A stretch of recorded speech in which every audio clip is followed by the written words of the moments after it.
Hello nerds, welcome back to an episode of WNN, your source for the music and music production news. First story, Telepathic ORCHID just recently went on sale again, and it's sold out. For those of you who don't know, it is basically Tame Impala's little chord machine that they're selling, and honestly, it seems kind of dope. At least in my opinion, it seems kind of dope. And it's another thing similar to that Alpha Theta chord cat thing. It makes chords, okay? It's like a keyboard for chords. Let's take a look at it. Bazinga, wow. Zoinks. Should I throw that one in the mix there, guys? Zoinks. Okay, so this is Telepathic ORCHID. And of course at the bottom it says, watch film. Well, I don't know if I'm gonna watch the film right now. I'll wait until it goes to DVD, I guess. Netflix. So as you can see here, it is 4 chords. You can select what type of chord you're gonna play, minor, major, sus, 6th, 7th, etc. And then you basically play one of the notes, and then the combination of the two will play a chord. So let's say you press A and you play sus, it'll play A sus. You can also utilize it for bass and other things as well. I'm not gonna lie, for people like me that want to do non-diatonic chord progressions but just can't think so goddamn fast, and I also don't want to practice a whole lot, this actually seems kind of useful. See, this is exactly what I'm talking about here. ORCHID's advanced intuitive chord generator offers a break from chord maths. Yeah, I hate me some maths. And muscle memory, and keeps you in the flow of songwriting. Personally, I don't think this is a terrible idea. And granted, there are similar things to this. People will compare it to stuff like Scalar, but I feel like Scalar, like the workflow is so different, you know, and don't get me wrong, I do love Scalar, but this just seems like this could be great for like on-hand chord progression writing. You know, especially like non-diatonic things, just trying new things. With ORCHID, you can effortlessly create classic triads and add diatonically correct extensions without having to rack your brain for music theory stuff you learned in your teens. Right, yeah, I definitely learned that stuff in my teens. So you're able to follow the rules of conventional music theory with the key mode or make up your own harmonic rules. Just be careful of too much jazz. Yeah, I mean, there's definitely a lot of reasons to be careful of too much jazz. I don't really want to get into it. I don't want to give anyone some bad ideas. More than just arpeggios. I'm going to be honest, I didn't even know there were arpeggios until you just said that. It states you've got a whole keyboard to play with. Okay, let's be honest here. I don't know if that's really a whole keyboard, but I'm assuming it's like a pun or something here. So yeah, not really my favorite header there. I don't know if I would describe it that way. If anything, I would describe it as you don't have a whole keyboard to play with. There's also a loop mode allowing you to capture ideas and build your song. Oh my God. Now that is some expensive ass merch, dude. $50 shirts, $80 hoodie. Fuck, bro. I mean, like at this cost, man, I'll just print up my own hoodie that says ORCHID on it.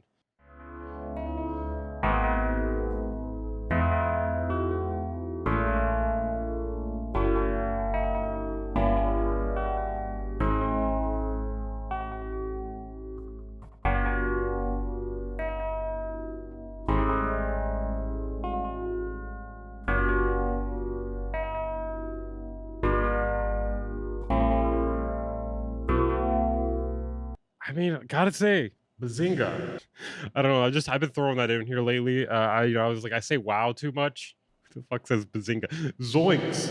I was thinking about like one day I might just like, since I want to get 100K on the channel, somebody had the idea of just dressing up like Shaggy and not saying anything about it, and just start saying a catchphrase. And I was like, well, obviously I'm gonna be saying zoinks. Like, what else would I be fucking saying?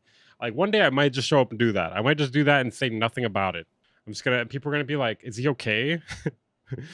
Is he okay? Why is he doing this? It'll probably work though. You know, honestly, like gimmicks work for some reason. Anyways, bazinga. What is it Underbelly used to say when he used to upload? Wowzers. Honestly, I'm pretty impressed with it. So one thing I did miss here. The synth engine is made up of 3 separate synths, a polyphonic virtual analog subtractive synth, an FM synth, and a vintage reed piano emulation based off a famous 60s electric piano with mechanical noise samples for added realism. So I mean, like the main thing I guess is like what are the MIDI capabilities? And also, what is the price?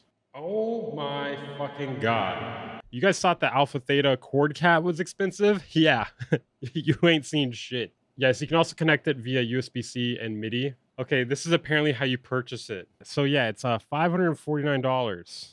It says $625 here on this fucking page. Yeah, I don't know. I'm seeing varying prices here. $625, $549, somewhere in the $500 to $600 range. Or you can buy it on eBay for $1,399.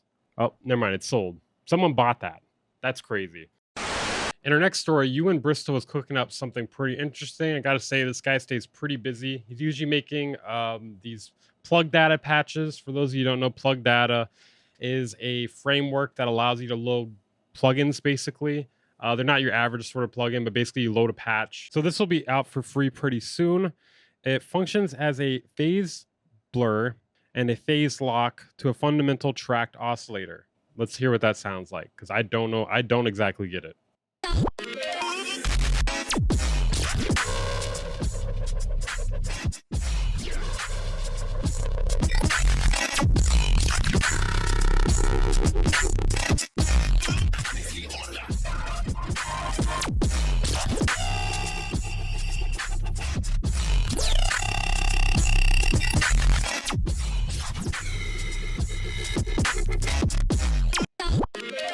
You know, this is why I call you guys nerds in the beginning. I'm sure some of you understand what is happening here.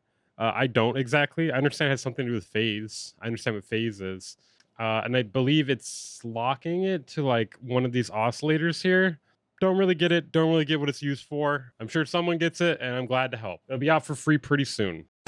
In our next story here, we have some interesting news regarding P. Diddy. So apparently, P. Diddy is not going to be celebrating his release from prison with an arena tour. That's what it says. That's what it says here, by the way, because his lawyer says he has more important personal matters to attend to. Dare I say, is anybody going to a P. Diddy arena tour? Could I get a single unironic comment about somebody who would go to a P. Diddy arena tour? I don't think there's going to be a single comment saying they will. We usually get like 10,000 views on these videos at least. Just putting that out there, okay? So yeah, I mean, don't flatter yourself. I guess. I mean, I'm not saying I would sell out an arena tour. I wouldn't even be able to do one at all. I probably couldn't sell a ticket either. In our next story here, we have another story that I missed just because like I've missed quite a few things over the past few weeks. Our good old buddy, friend of the channel, NAVIE, released NOTEGRABBER 2. For those of you who do not remember, NOTEGRABBER was a plugin that he released last year, I want to say it was last year. Basically, it was a way to take samples and analyze the notes that they play within them.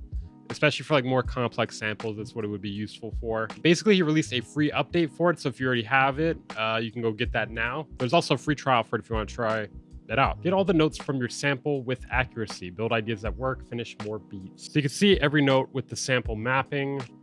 You choose the exact notes you want, and you can get the right patterns for your beat. Some things added in the new version include a quick grab feature, which quickly grabs the notes for you, speeding up the process of an accurate audio to MIDI conversion, a zoom feature, a preview function, as well as a grid mode, giving you an idea of where the notes are on the grid.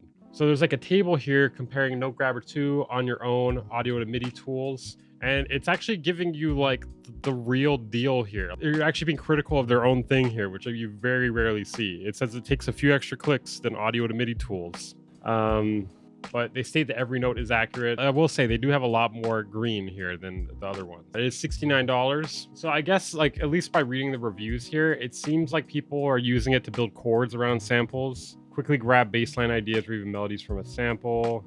This person said it helped them make 2 times as many beats in a day. So basically the only DAW this does not work for is Pro Tools, apparently. You know, maybe I should try using this more. Generally what I'll end up doing is like, if I'm trying to figure out the key of something and I don't want to like mess around and do it myself, I'll just like run it through Melodyne. That takes more time than I believe this does. You know, maybe in like a Patreon video or a channel member video or something, I could actually go through some of these plugins that I want to like check out in a little more in depth, but then I end up not doing it. Because we don't got time, you know what I mean? We're running like a bunch of different stories here. I'm trying to get this up later today. Consider becoming a channel member or joining my Patreon because I am going to be uploading some more exclusive content. Okay, guys, that is it for this episode of WN, your source of the music, blah, blah, blah, blah, blah. Make sure to hit the like button and subscribe if you're new here if you want to stay up to date to the music and music production news. If you want to support the channel, consider buying something via the Plugin Boutique affiliate link in the description. It's at the top of the description, I believe. And basically, if you buy anything there, I get like 10% of whatever you spend there at no extra cost to you. Great way to support the content while buying something that you want. But check out the second channel too if you haven't. I'll see you guys next time.